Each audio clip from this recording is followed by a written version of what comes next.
old enough to remember exactly where we were and what we were doing 19 years ago today on September 11th, 2001, when we learned that an airplane had crashed into the World Trade Center.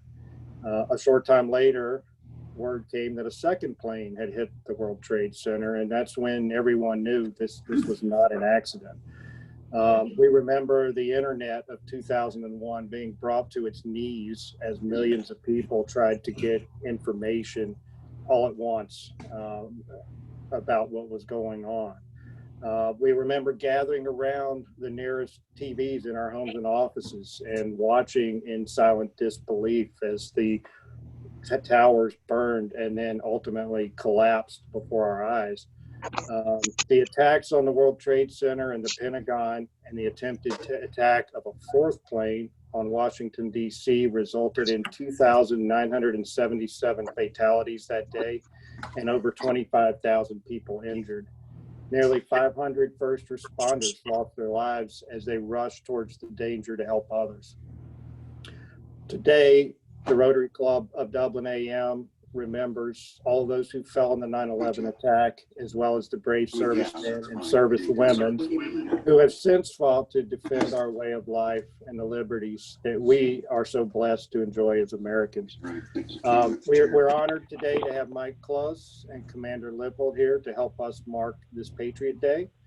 And we will get started with our invocation, which will be delivered by Cap Clegg, and then Dave Williamson will lead us in the Pledge of Allegiance. Okay, Cap? David, I am now going to mute everybody. So if you need to speak from the invocation or the pledge, please unmute yourself, and then I will raise the flag. Okay, very good. Cap?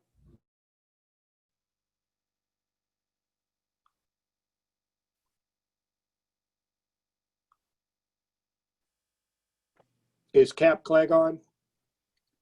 He needs to unmute himself. Okay.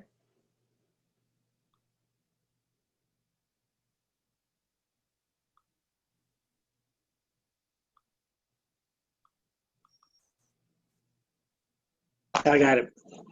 Okay, excellent. Father, let's bow our heads and remember the liberties that so many have sacrificed for. We just thank you for those lives and for the people that responded to the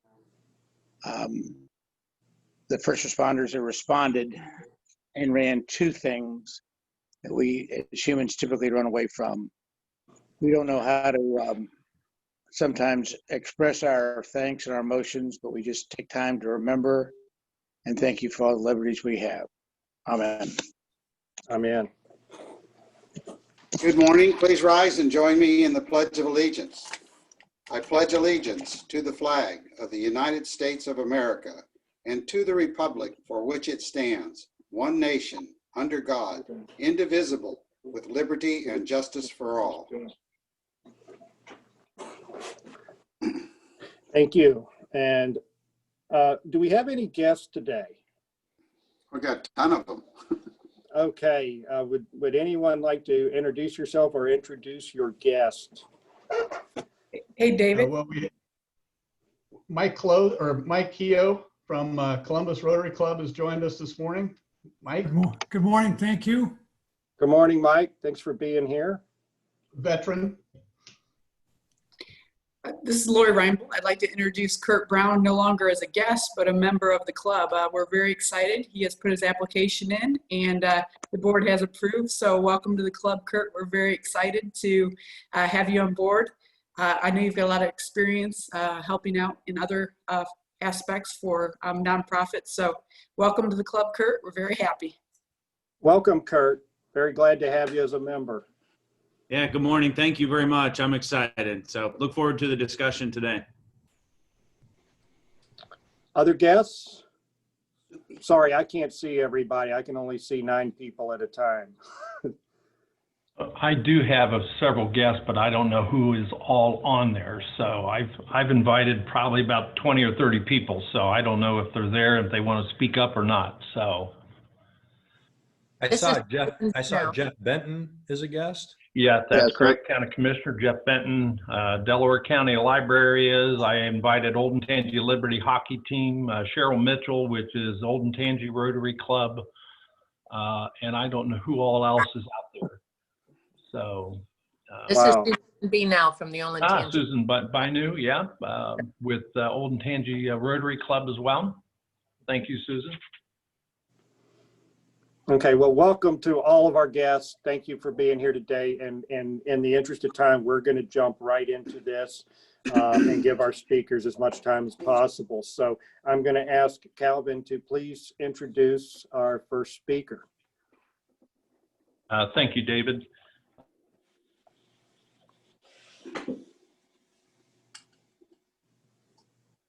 He's muted. You got to unmute yourself again, I Calvin. just did. Okay. Okay, there you go. There we go. Sorry about that. Our guest, our first presenter this morning is Michael Close, our very own Dublin A M Rotarian member. Michael lives in Dublin and is married to Chris Close, has 3 children and 8 grandchildren. Mike graduated from The Ohio State University with a Bachelor of Science in Education, a jurisprudence doctorate degree from Capital University Law School with Dean's Award. Michael is currently the managing partner for Isaac Wild, Burkholder, and Teeter LLC as the managing partner. Mike has had extensive community involvement and public service as served on the Dublin City Council, previous as mayor of Dublin City, Common Pleas Court judge and appellant judge. And additionally, he has served on a multitude of professional and community involvement programs throughout his career in Franklin County, as well as in Dublin and Columbus. Michael, with great pleasure. Also, Michael was a captain in the United States Army with the Vietnam service as a pilot. Mike, the program is yours. Unmute, Mike. Where's my speaker go?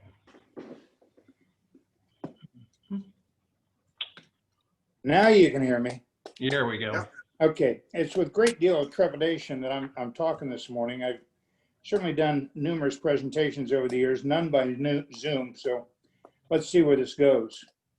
At the beginning of this, when the discussion was about the 9/11, as with everybody else, I do remember where I was in 9/11. I was having breakfast with Ken Morkel down on the Outer Banks. I hope most of you remember Ken Morkel was a member of the club. He and 3 other airplanes and I had flown down there. Ken had to get back to Ohio as soon as the incident happened. So the South Carolina Highway Patrol sent a trooper down to get him, and they started the handoff all the way back to Ohio to get Ken back here. Some might ask why we didn't fly him back. In those days, the 9/11 and for most of the week afterwards, there were no airplanes in the air. We tried to call on the FAA that we had a VIP that we needed to get back, and it didn't do any good. At any rate, ultimately, we came back, and one of the most eerie experiences I've ever had in my life is being that group of 4 airplanes being the only airplanes in the sky that day. We came all the way from the Outer Banks to Columbus, and there was not a single other airplane. What's that got to do with what I'm talking about today? Well, for those of you that have heard me a number of times at Rotary, I'm somewhat of a political junkie and a little bit of a historian. So I thought maybe we could put where we are today in context with what's gone before, what's going on now, and what happened during 9/11. Many won't remember, but just 1 month over, well, in August of 1965, one of the most significant events that have happened in the country in my memory took place. Police officers in Watts, in the Los Angeles area, pulled over a young African-American man for OBI. That young man incidentally was on parole for robbery, but nonetheless, as a result of the flare-up among the citizens of the Watts area, by 4 days later, there were 34 dead and almost 3,500 people had been arrested. This may be news to some of you. There are some of us older guys, and I see the pictures in front of me here, that this is basically a refreshing current events class as opposed to history class. Significantly, 2 years later, there were similar riots in Detroit, Michigan, which resulted in 43 dead, 1,400 buildings burned completely down, and was quelled only when 7,000 federal troops went to Detroit. Even in Columbus in 1966-67, there was racial turmoil that resulted in some low-level riots in our town here. We can move on from that point. Obviously, the politics of the day were confusing. Lyndon Johnson had taken over from John Kennedy when Kennedy had been assassinated. Johnson decided he'd had enough, so there was a convention in Chicago in 1968, which was the most violent thing any of you have ever seen. Police with batons, fire dogs, dogs and hoses descended on some protesters outside the convention, the Democratic convention. And the scenes on the TV at those times was like it was a war zone. You just couldn't imagine that kind of thing happening in America. Of course, that same year, Martin Luther King was assassinated. Bobby Kennedy was assassinated. And on the war front, the Viet Cong and Vietnamese Liberation Army, so-called, mounted what was called the Tet Offensive. TET is actually the Chinese New Year that's, of course, observed in Vietnam. So we had all kinds of stuff going on that year, none of which was any good. And that kind of turmoil continued on until our withdrawal from Vietnam in 1973.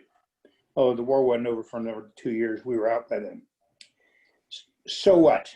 Well, there was a period of relatively calm, except for economic turmoil during the 80s, until we got to the 1990s with the Oklahoma City bombing, the Columbine shooting, and a bunch of other political things that happened at that time. I think it's important in all this stuff as I try to put this in perspective and try to look philosophically of where are we, what's our country doing, what the hell is wrong with us?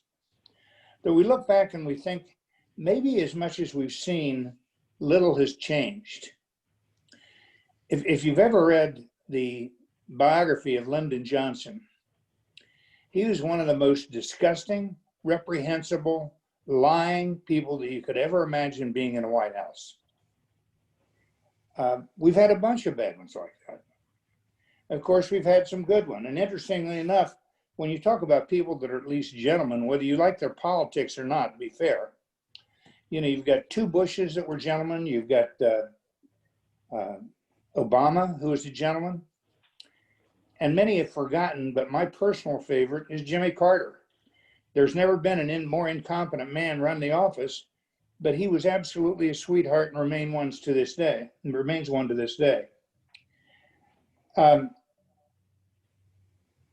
We move forward from there, and we hit 9/11. Now, what was different about 9/11 as far as politics, the politics of the country was concerned? Well, in the 76 years I've been around, and probably the 55 or 56 years that I've been following politics closely, it is the only time in my life that I remember America really being the American we wish it was. You can't hardly imagine what it was like, as I used to travel fairly regularly to New York City, to get in a taxi and have taxi drivers actually be polite and friendly. That just isn't the New York style. But that permeated the entire society at that time. I think we all realized we were in it together, and we were all on the same side.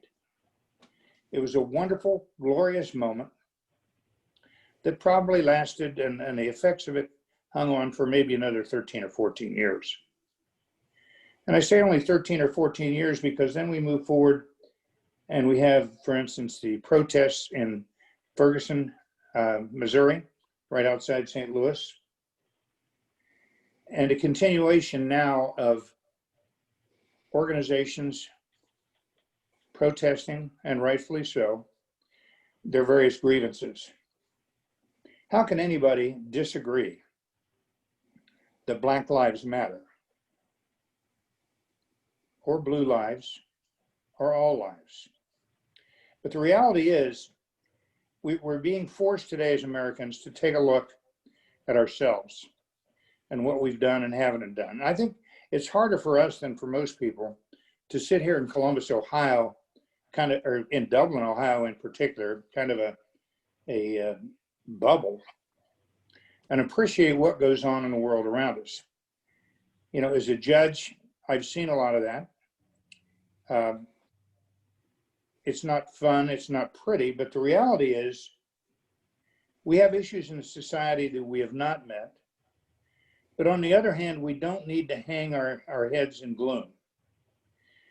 Never in the history of this country have we seen statistical changes as we've seen over the last 20 years.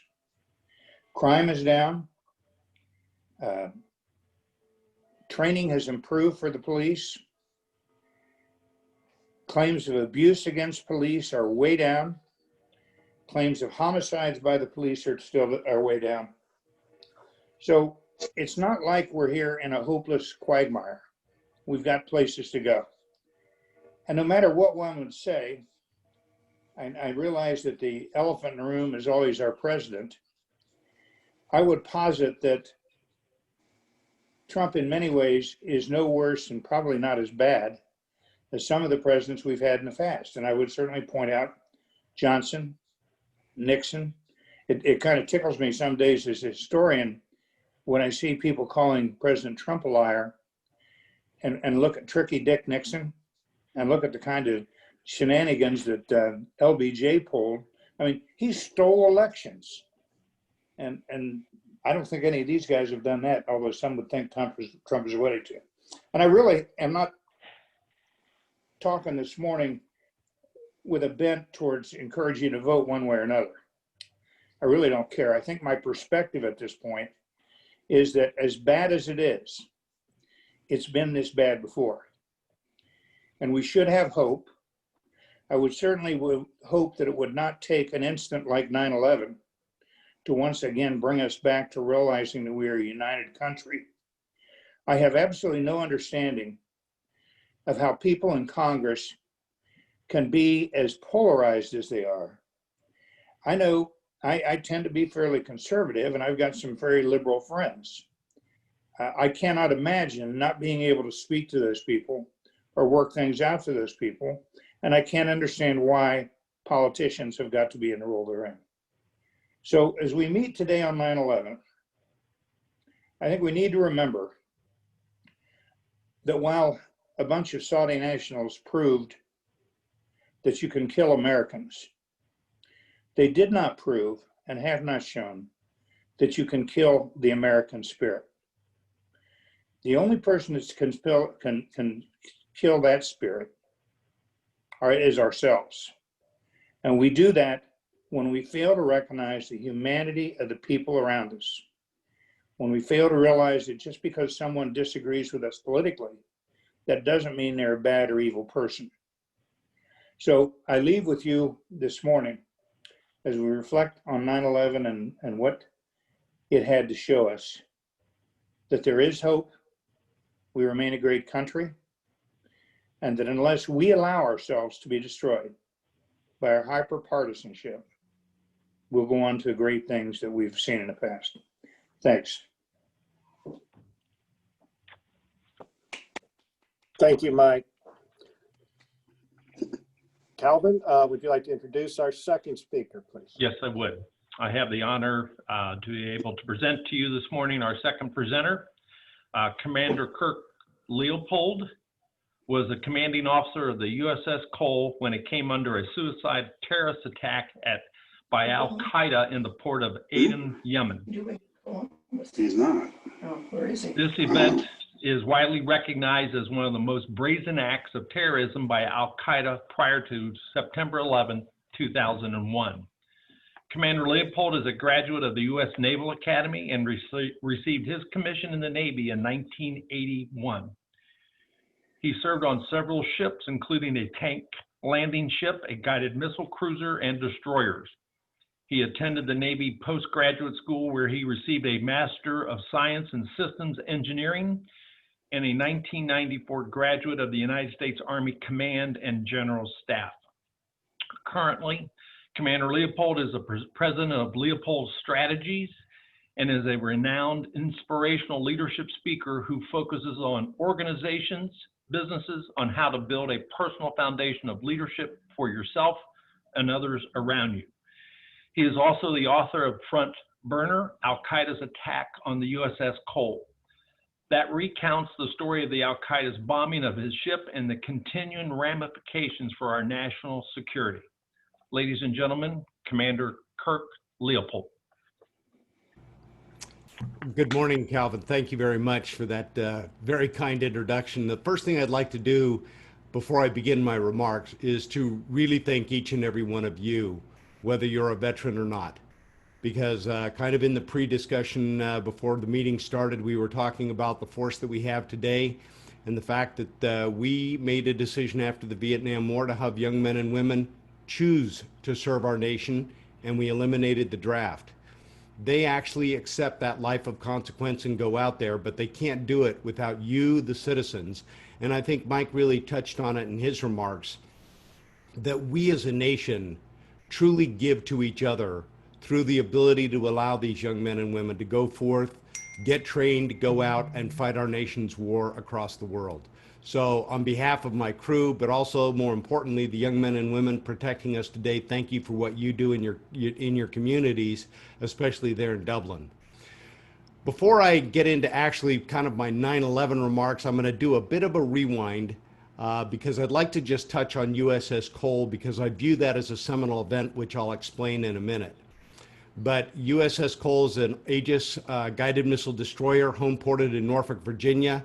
I took command in June of 1999 with about 1 year to get the ship ready to deploy. We got a combat ready certification. We sailed out of Norfolk, sailed through the Mediterranean, through the Suez Canal, went down the Red Sea, and we had to stop in this little port called Aden, Yemen.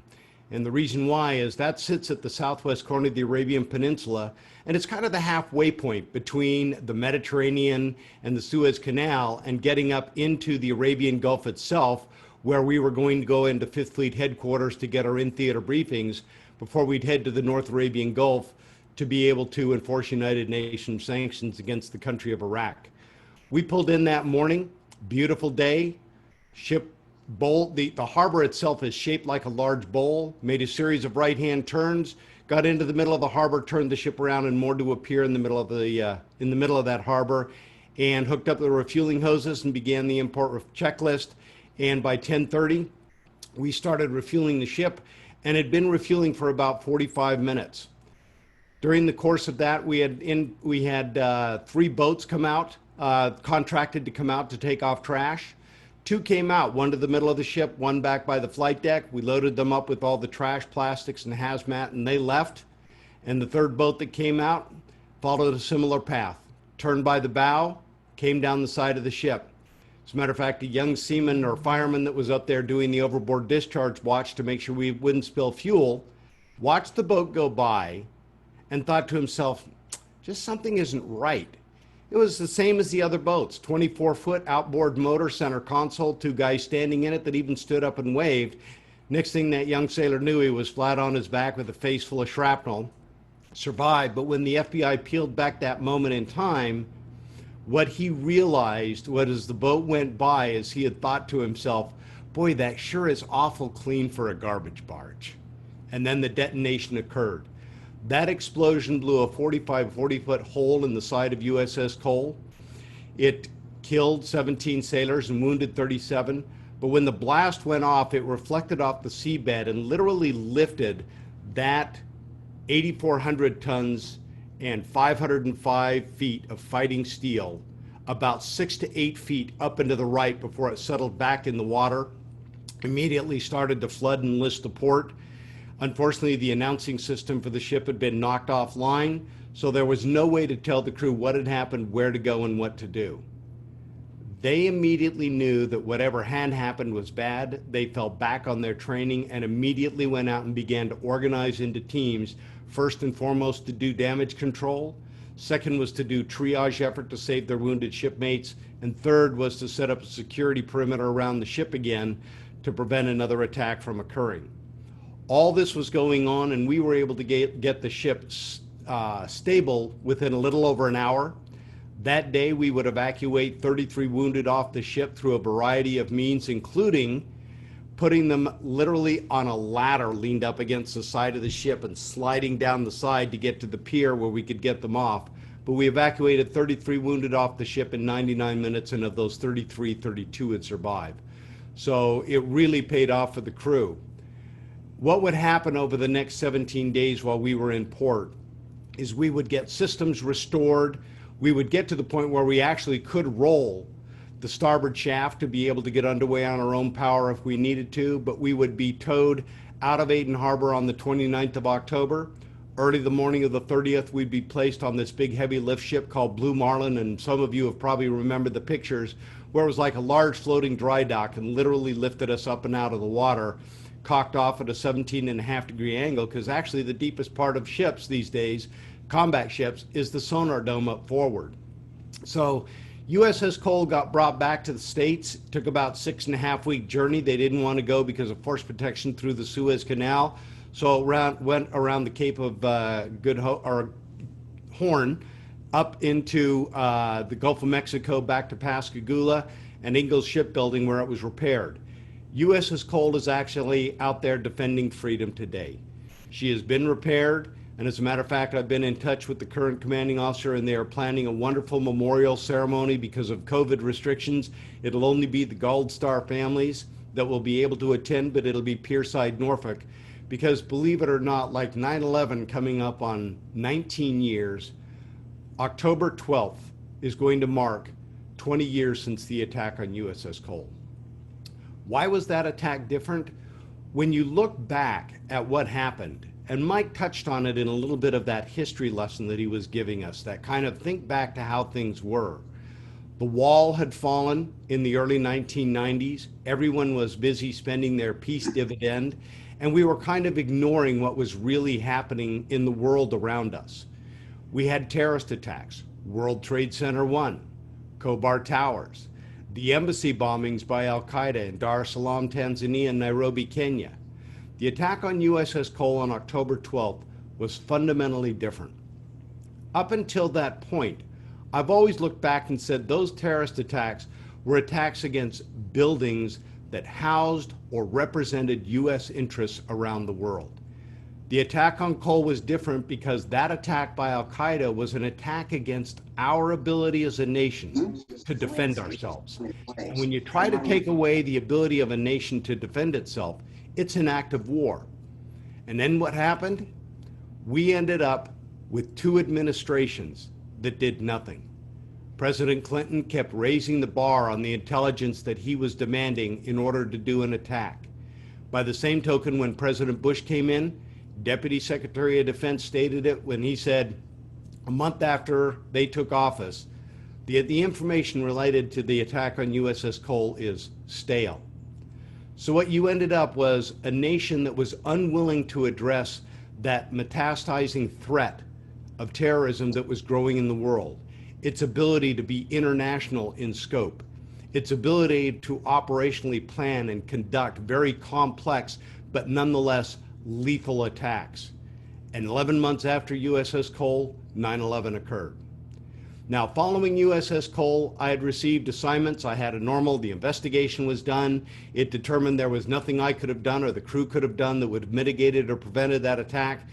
The commander-in-chief of the Atlantic Fleet during a tour of the ship looked at me as I was walking around in early January and asked me, what do you want to do next? I kind of chuckled at him and said, well, Admiral, I don't know if I have a next. And he said, nope, you're going to be fine. I've read the investigation and given my endorsement. Everything is going to be good. We were blindsided by this attack.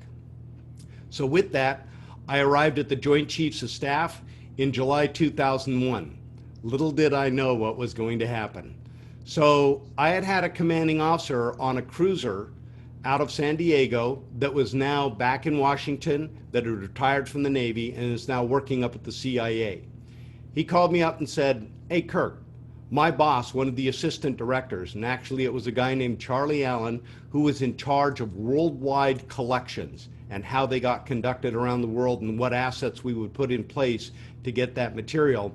He wanted to give me a briefing on what we knew about bin Laden, about Al-Qaeda, before, during, and after the attack." So we kind of fenced dates back and forth, tried to figure out when I could go. And sure enough, we pegged a date.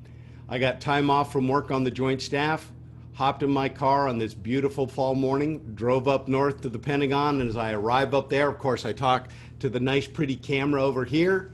The gate lowers down, I drive in, and I get a parking pass into the VIP section in the old headquarters building. So I went and parked there. When I get out of my car, I walked in, and it was almost surreal, like a movie set. There was this huge 16-foot granite seal of the CIA in the floor. To my left was one gold star on the wall, signifying all those with the Office of Strategic Services, the precursor to the CIA, that had given their lives in defense of our nation. And to the right was row after row after row of those gold stars with a book underneath it. And you'd go look in that book and you'd see the names by year, some of them blank, never to be known, in doing what they did to defend our nation and giving their lives to do it. My boss from the cruiser at that time, John Russack, came down, picked me up. We went to his office, had a cup of coffee, and at 7 o'clock went into Mr. Allen's office and we started getting a briefing. And he walked me through all those things we knew about bin Laden, the training camps in Tarnak Farms, all of the stuff that had been done in Sudan and how he had been shifted to Afghanistan, how the Taliban were providing him with top cover, with ammunition or arms and everything that they needed to be able to have that safe haven to plan and conduct these operations worldwide. When he was all done, it was about an hour and a half briefing. He looked at me and said, "Well, what do you think?" And I said, "I'm going to be honest with you, sir. First, thank you very much for taking time this morning because I know how busy you are. But I don't think America understands. I believe it is going to take a seminal event, probably in this country, where hundreds, if not thousands, die before Americans realize we're at war with this guy." He said, "Well, we're doing our best to make sure that doesn't happen." At that point, we walked out of the office and we were going to go look at some overhead imagery and some other things to take a look about bin Laden. But as we were walking through the halls, 20 minutes after that saying, the first plane hit the South Tower.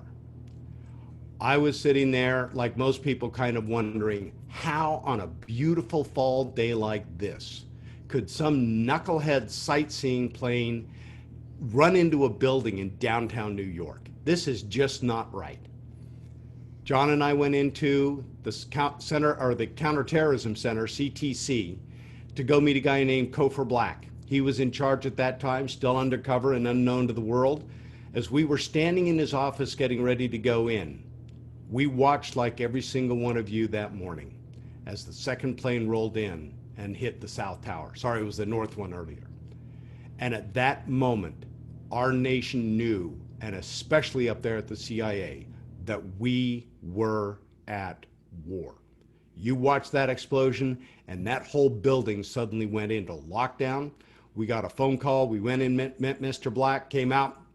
He said, "Charlie wants to see you back in his office right now." So we went back up to the 6th floor. There were people running in and out of his office. We walked up, he shooed everyone out, called me in, and literally walked up, put his arm around me and said, "I can't believe you said that this morning." And I looked at him and I said, "Well, sir, we've got a long day ahead of us. I better get back down to the building." So I went out, left, said goodbye to everyone, hopped in my car, was driving down the George Washington Parkway headed toward the Pentagon, took a deep breath and suddenly realized, oh my goodness, I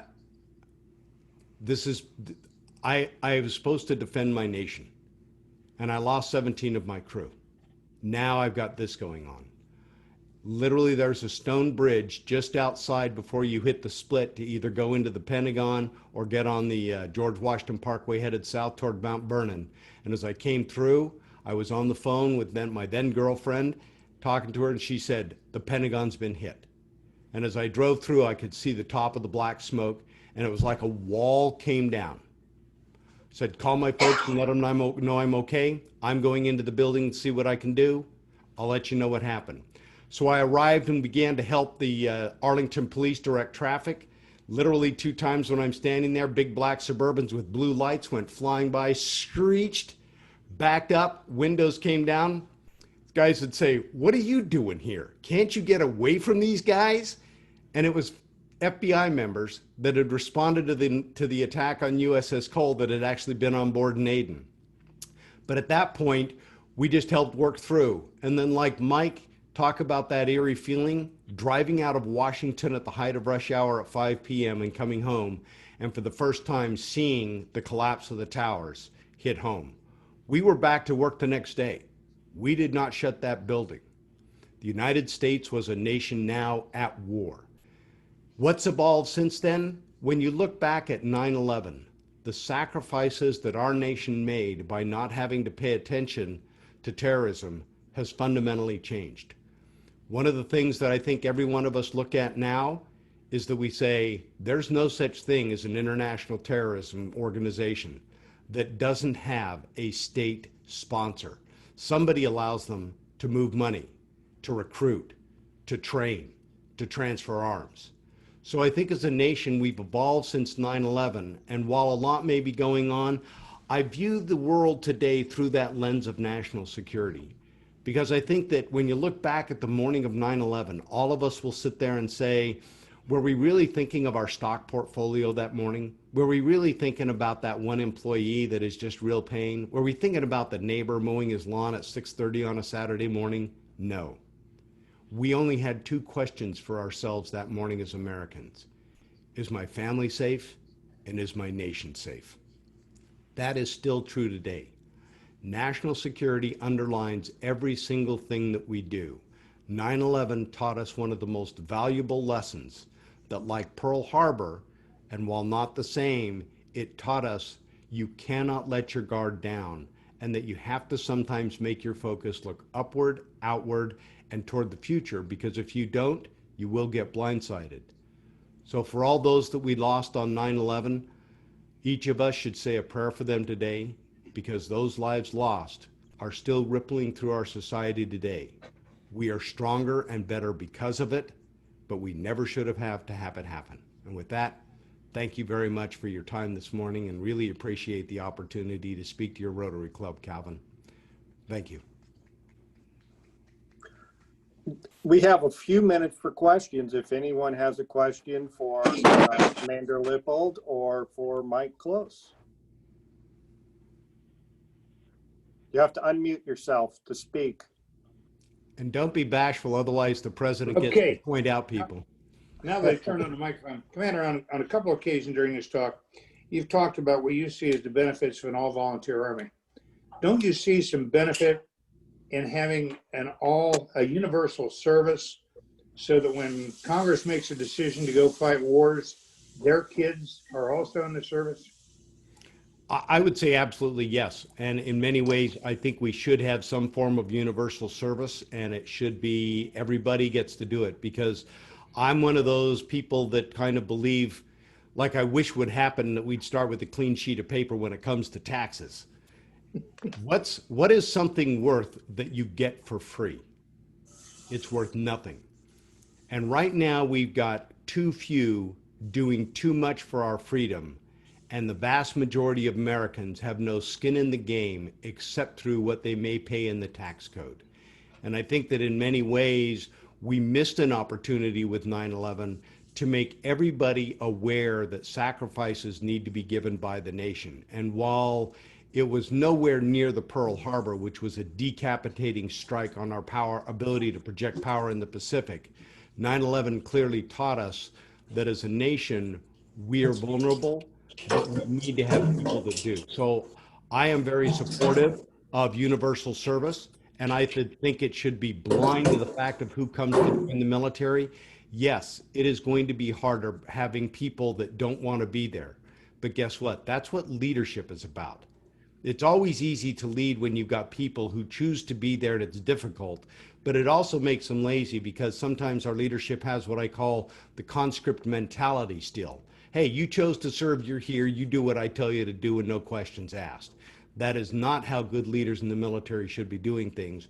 And I think if they had the challenge of universal service folks showing up to do work for us and to fight our nation's wars, we would be careful. So yes, proponent. Well put.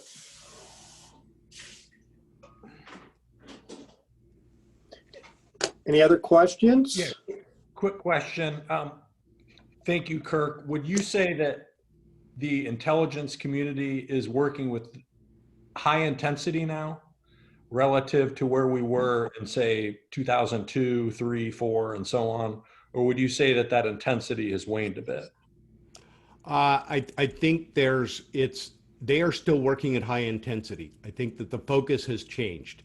When you look back at 2, 3, and 4, as you mentioned, I think in those days we were really trying to play catch up and figure out this whole terrorist game because we considered that to be the threat.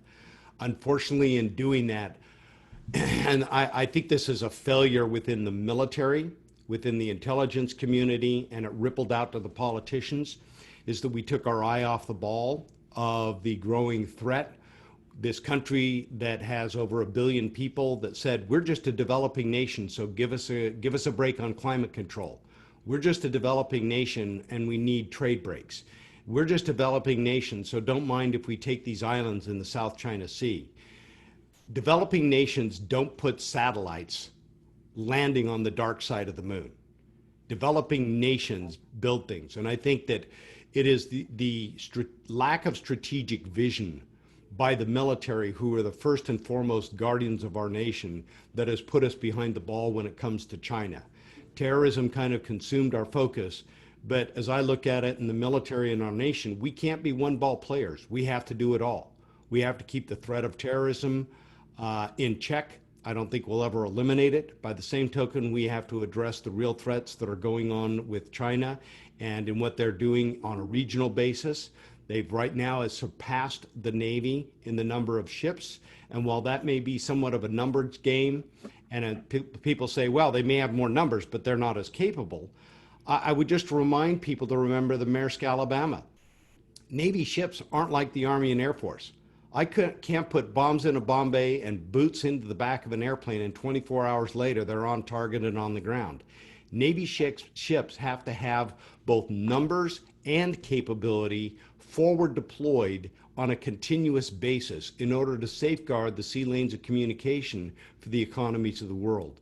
So our focus has changed. Obviously, cyber warfare is proving a much more challenging field than I think a lot of people are realizing, and we're experiencing that today with the interference in the elections from Russia and China. So maybe they'll cancel each other out since they're supporting opposite candidates, but Iran is in the mix as well. And I'm sorry, but the JCPOA, having read the Joint Comprehensive Plan of Action or the nuclear agreement, it was a pathway to a bomb. I read all 156 pages, and had it been a solid agreement, we should have made it a treaty and held by it. So the intelligence community, I think, is trying to do their best with the resources we have, but we lost our focus, just like we did in the Jimmy Carter years when we de-emphasized human intelligence and emphasized satellites.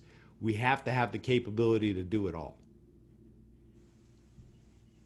Thank you. We have probably time for one more quick question if somebody has one. Okay. Well, I want to say thank you to Mike Close for your message of hope and American spirit. And thank you to Commander Lippold for being here today and giving us a firsthand account of the attack on the USS Cole and of the 9/11 attacks. And the message that we can't, as a nation, let our guard down. Great information, and we really appreciate you being here. To all of our guests, you're always welcome to come back to more Rotary meetings. We meet every Friday morning at 7:30 right here on this same Zoom channel. And at some point, we will resume meeting in person, but for now, we're Zoom only. Next week, we have Jill with Dublin Bridges. Dublin Bridges is an incredible organization that uses technology and social media to advocate for children and families in need, and then match donors to meet those needs of those children and families. Our quote of the day is from President Ronald Reagan. He said, "Freedom is never more than one generation away from extinction. We did not pass it to our children in the bloodstream. It must be fought for, protected, and handed on for them to do the same, or one day we will spend our sunset years telling our children and our children's children what it was once like in the United States where men were free." And with that, meeting is adjourned, and everyone have a great weekend. Thank you. Thank you. Thanks, Commander. Thank you. Job well done. I'll ask one question while everyone's still up. How can you have a Rotary meeting without fines?